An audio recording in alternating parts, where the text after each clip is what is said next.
हाय दोस्तों, आप इस वीडियो को देखने के लिए तैयार हो? और क्या आपने अपने पास पॉपकॉर्न रख लिए हैं? जरा रुको, मैं भी पॉपकॉर्न तैयार कर लूं। मुझे बस 1 ही मिनट लगेगा इस शानदार माइक्रोवेव की वजह से। क्या आपको पता है कि माइक्रोवेव का इन्वेंशन अचानक हो गया था? क्या अचानक हो गया था? पर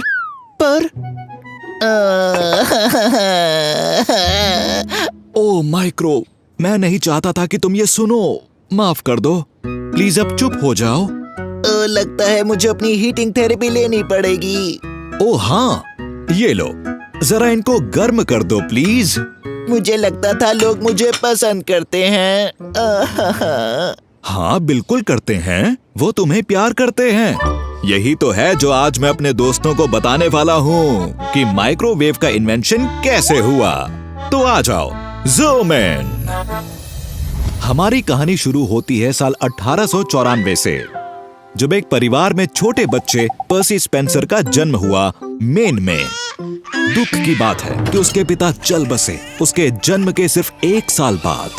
तो उसकी माँ ने उसे उसकी आंटी और अंकल को दे दिया पालने के लिए, और उन्होंने उसे अच्छी तरह पाला। ओ, तुम तो बहुत ही क्यूरियस हो छोटे बच्चे, और साथ ही एक्टिव भी, हाँ? सब कुछ सही चल रहा था, लेकिन जब वो 8 साल का था, उसके अंकल चल बसे और उसे अपना स्कूल छोड़ना पड़ा। घर को चलाने में अपनी आंटी की मदद करने के लिए उसने अगले कुछ साल स्पूल मिल में काम करते हुए बिताए। उस दिन तक जब उसने किसी से सुना कि पास की पेपर मिल बिजली का इस्तेमाल करना शुरू कर रही है। अरे वाह, अब तो मजा ही आ जाएगा।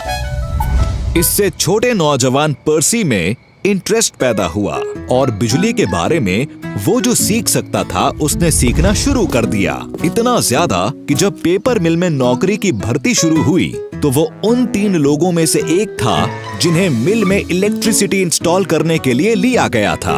और मेरी खुशी का कोई ठिकाना नहीं है। 18 साल की उम्र में पर्सी ने यूएस नेवी ज्वाइन कर ली। ये बदलाव इसलिए आया क्योंकि पर्सी का वायरलेस कम्युनिकेशन में इंटरेस्ट पैदा हो गया था। उन वायरलेस ऑपरेटर्स के बारे में सुनने के बाद जो टाइटैनिक के डूबते समय उस पर मौजूद थे। और बहुत जल्दी मैं रेडार ट्यूब डिजाइन में दुनिया का एक बड़ा एक्सपर्ट बन गया।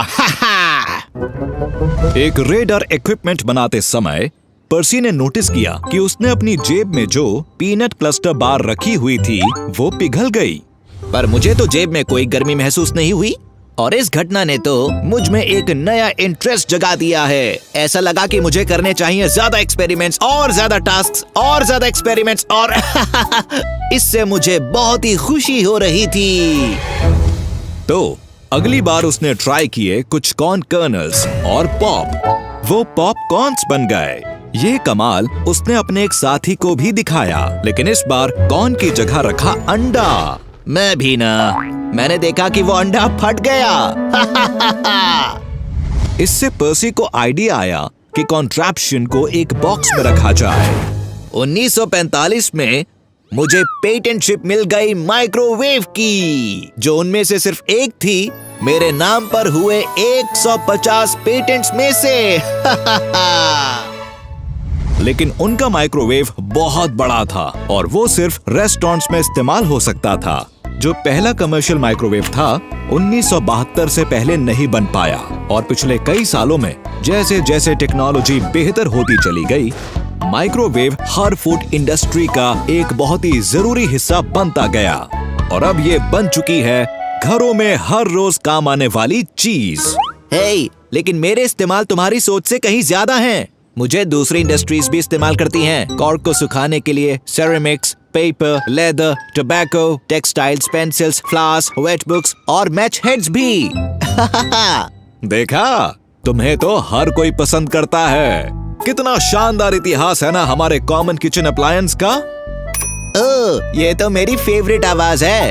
डॉक्टर बायनॉक्स, अब हम क्या जानने वाले हैं? Trivia time. पर्सी स्पेंसर एक पूरी तरह अपने आप ही सीखे हुए फिजिसिस्ट थे। यहाँ तक कि इन्होंने ट्रिग्नोमेट्री, कैलकुलस, केमिस्ट्री और मेटलर्जी सब अपने आप ही सीखी थी। माइक्रोवेव्स पहले जाने जाते थे इलेक्ट्रॉनिक ओवन्स के नाम से। तो बच्चों, थोड़े पॉपकॉर्न्स तैयार करो और मुझे बताओ माइक्रोवेव में बनने वाला पहला फूड कौन सा था। अगली बार फिर देखना कुछ और फन फैक्ट्स के लिए। मैं डॉक्टर बायनॉक्स, ज़ूमिंग आउट।